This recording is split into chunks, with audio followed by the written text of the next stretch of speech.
Hello and welcome back to the second part on Machsom Watch. In the second part we're going to be seeing more in detail, more in depth, some of the activities of these ladies and women at checkpoints. Let me state first of all that most of this, of the things that you're going to be hearing come from the graduation thesis of Laura Aletti, whose title is in Italian, but you can read here. It translates as Israeli Women in Conflict Zone, Machsom Watch at Checkpoints in Palestine, and that was an MA thesis researched at the University of Venice in 2007 and 2008. First of all, we've already seen some of the cultural and economic background of the women for this movement. Let's see a couple of numbers. In mid-2000 there were around 100 women, and then from 2003 onwards we have an exponential growth of numbers until it reached it reached 500 in 2005. There were three founders, Ronnie Jäger, Adi Kunstmann, and the one that we have already met, Judith Keshet, who started this adventure, if you want, or this human rights work, in a way following the inspiration of the journalist of the newspaper Haaretz, called Amira Haas. You might have heard of her or read some articles of her. She has always very radical and very interesting articles from various points at various points in the long history of the Israeli-Palestinian conflict. So these numbers allowed to have quite a substantial number of observations at checkpoints throughout the years. And in fact, if you browse the website of the organization, you have it listed in your list of links, anyways, machsomwatch.org, you can find the various reports that the ladies that participated in observations at checkpoints wrote and drafted day after day. And in a way, this website represents a huge archive of testimony of how the occupation works at these points, at these checkpoints, which, as we mentioned in the previous set of slides, do represent somehow the working mechanism, one of the working mechanisms of the occupation. First of all, it's interesting to note that the ladies of Machsom Watch have moved the protest into military areas of conflict, and this managed to obtain a symbolic value from the point of view of the protest. Also, and it also had some tangible consequences, that is to engage in relations and in dialogue or in clashes with verbal clashes with the soldiers or with the military authorities on the one hand, and with being in meeting or being in touch with the Palestinian population on the other hand. These two aspects, negotiating with the authority and being in touch, being in contact with the Palestinian populations, are considered to be full part of the activism of Machsom Watch at checkpoints. In fact, I remind you that, as we said, describing civil society is that a set of organizations that have a dialogical relationship with the state, with the authority, to transform political reality. And this is exactly what the women of Machsom Watch do. There are at least there are various scenarios where this exchange happens.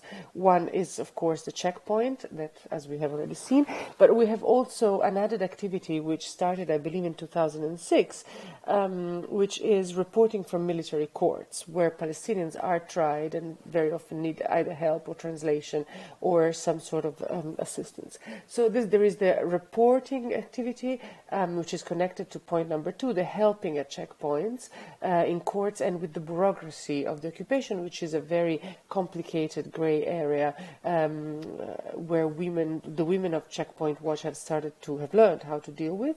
But there's also there are other fields where the women of Machsom Watch operate, which were added on as the activities of the movement grew, one is education and educational tours, for example, and dissemination in the press through films, documentaries, and so on.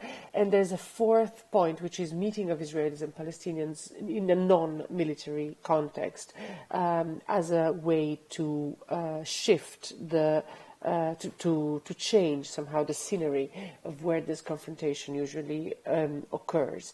In this sense, Machsom Watch is a typical, falls into the line of the women's movement in Israel that have tried whose first and whose very important criticism was against militarism and how militarism affects civil life in both Israel and among Palestinians. So let's start with monitoring and reporting. There are various areas where this happens. Here you have them listed. At the checkpoints on the West Bank, along the separation wall with all its gates and checkpoints as well, along the seam line zone, and on bypass roads and in military courts, as we've said. So, for example, let's read from Yehudit Keshet's book Checkpoint Watch at page 4, where she gives an explanation of what motivates her activism against the policy of occupation as it is expressed through Checkpoint. And she says, how can we Israelis enjoy the privileges of freedom and of security when on our doorstep a whole nation is oppressed? Supposedly in the name of preserving the very same privileges. This is the reasons why checkpoints are our obsession. Both physically and symbolically, they embody the occupation, the absolute subordination of a nation so that the other one can walk freely. I'm sorry, I'm translating from Italian here. And I continue.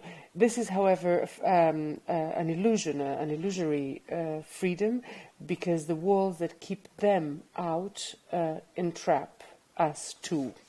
End of quote. This comes from page 4 of the book Checkpoint Watch by Yehudit Keshet.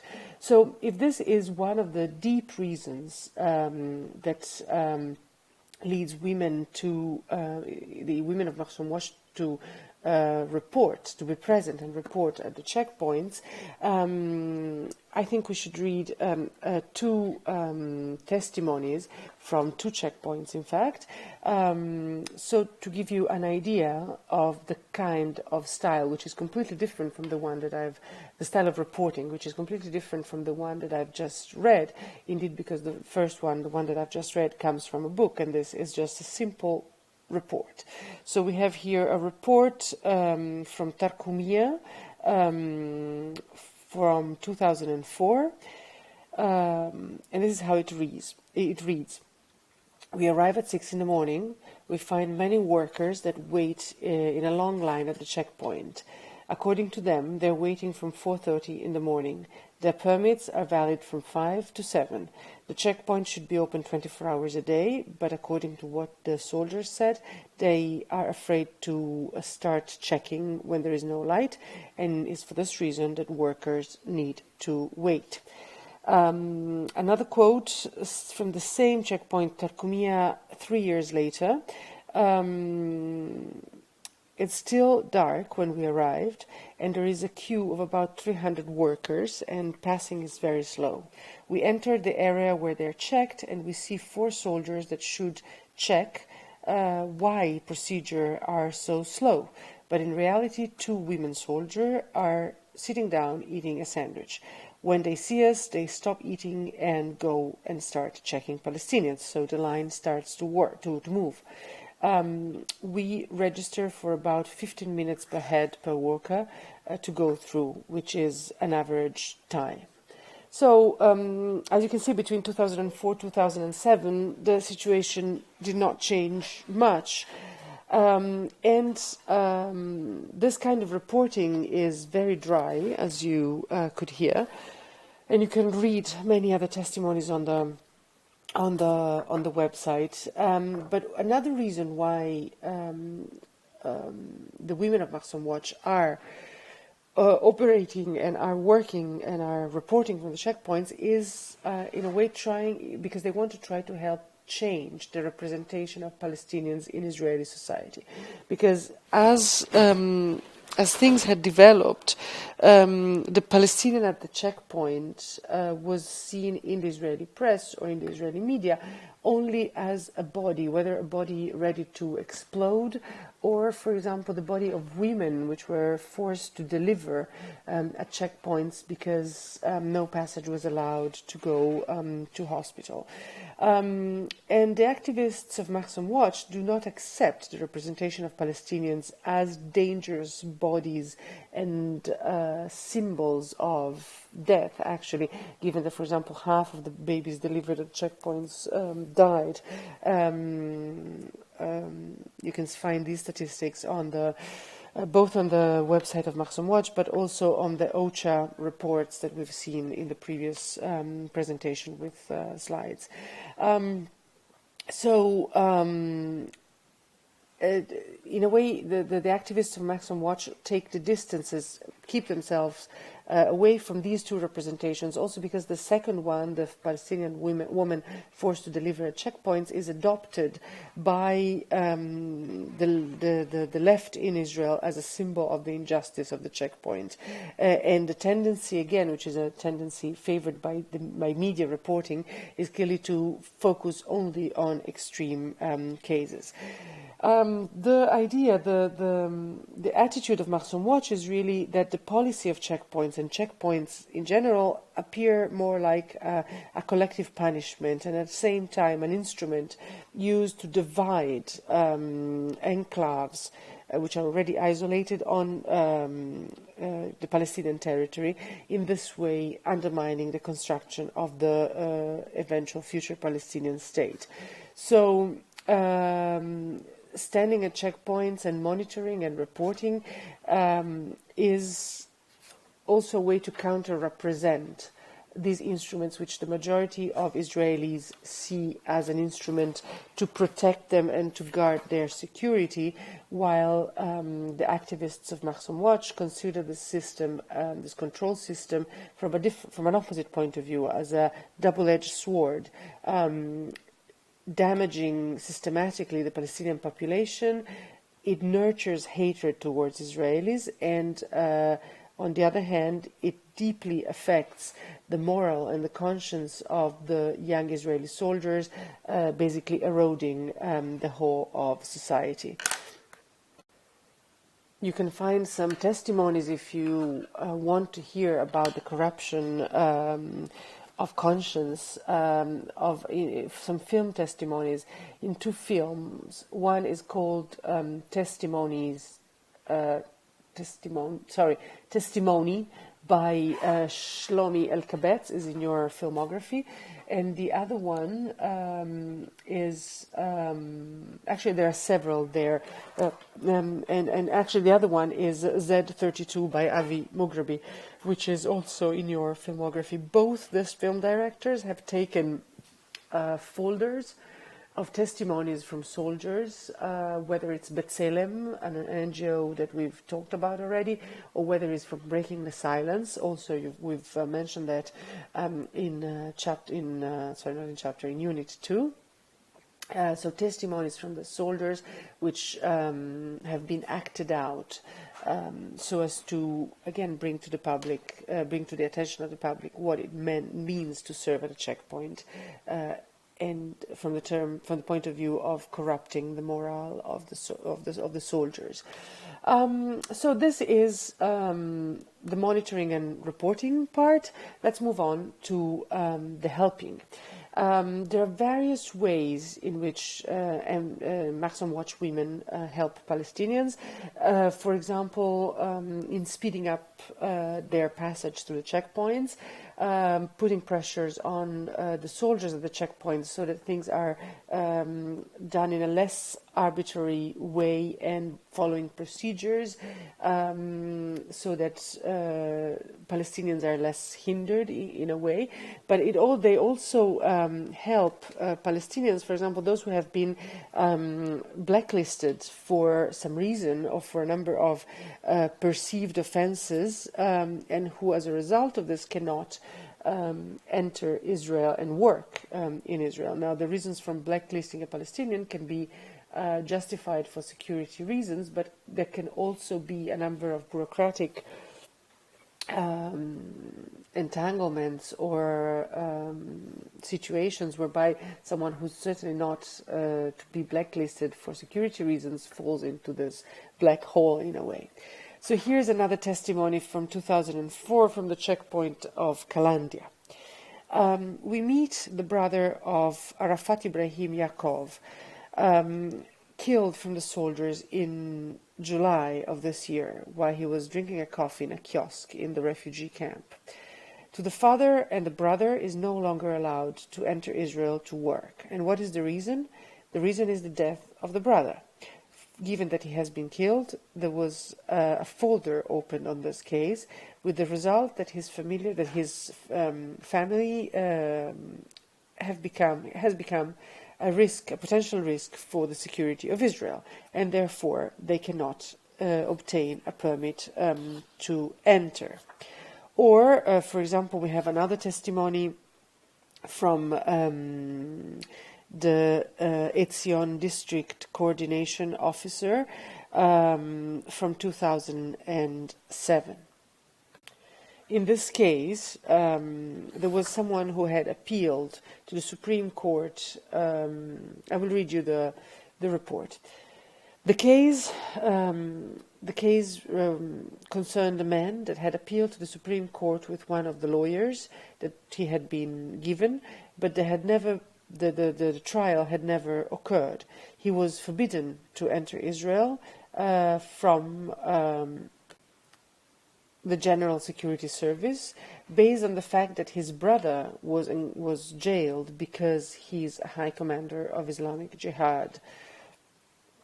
And this leads us to another problem, which is the problem of collaboration. According to many testimonies collected by the activists of Machsom Watch, many Palestinians are offered the possibility to be cancelled from blacklists in exchange for collaboration with Israeli authorities. And here we have a testimony from again the Etzion District Coordination Officers from 2007. The entry of the District Coordination Office is closed, but several people are waiting next to the entry of the office of the General Security Service. A man and his son tell us that the General Security Service suggested that the son, who cannot enter in Israel, has a friendly chat with them. And on the same day, the GSS, which is the General Security Services, is hindering a man to enter Israel, has been doing so for 5 years, notwithstanding the fact that the whole family works in Israel. He doesn't know the reason for such prohibition. And Sylvia, who's an activist of Machsom Watch, is dealing with his case, has been dealing with his case for at least 1 year, and she also has no idea. The man regularly comes to the district coordination officers to ascertain the reason, but unsuccessfully, as it happened today. At the General Security Services, he was invited to stay with them for a week for a friendly chat, and then we shall see. So as you can see, in this sense, checkpoints are also important important working mechanisms of the occupations. And I've listed two movies on collaboration in your filmography. The first one is Omar by Hania Bouassad, and the second one is Bethlehem. They're actually they mirror one mirrors the other, and they're very interesting and very tragic in a way.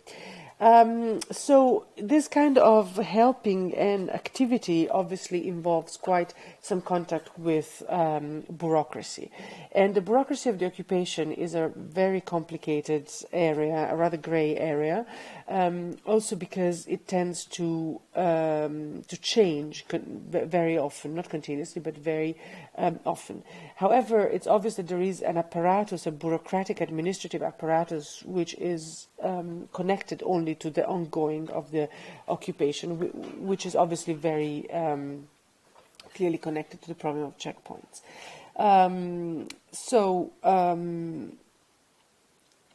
The contribution somehow of Machsom Watch to helping Palestinians with the bureaucratic system is organized around 3 points. First of all, a physical presence at the district coordination offices, a very tight net of contacts, of telephone contacts that the organization has developed along the years while checking and reporting from checkpoints. And finally, what we've just mentioned, the assistance to people that appeal to be cancelled from the blacklists of security. And this is mainly done, is also done by sending letters at the office of the so-called legal advisor. I will not enter here in the bureaucracy of the administration, where the Palestinians need to go to obtain permits, where the district, which is the district commission office, also called district coordination liaison, the local offices of the civil administration, the military administration, the connections to the ministries, and so on, because this is rather complicated and is really beyond the scope of this course. But it's really very interesting that Machsom Watch women are venturing in this field, trying to deconstruct and to help people, but also to deconstruct for the public how the occupation functions from a bureaucratic point of view. So rather than giving you a history of the bureaucratic administration, I'd rather read you a quote. And this quote is from 2008 from the District Commission office of Etzion again. And here is the quote from the DCO. There were 4 cases that mainly needed our attention. First, a woman with her child, with her girl child, that that did not take a number in the queue to obtain the biometric magnetic card to pass through. Number 2, a person that had been called by the General Security Service and that had not yet been received.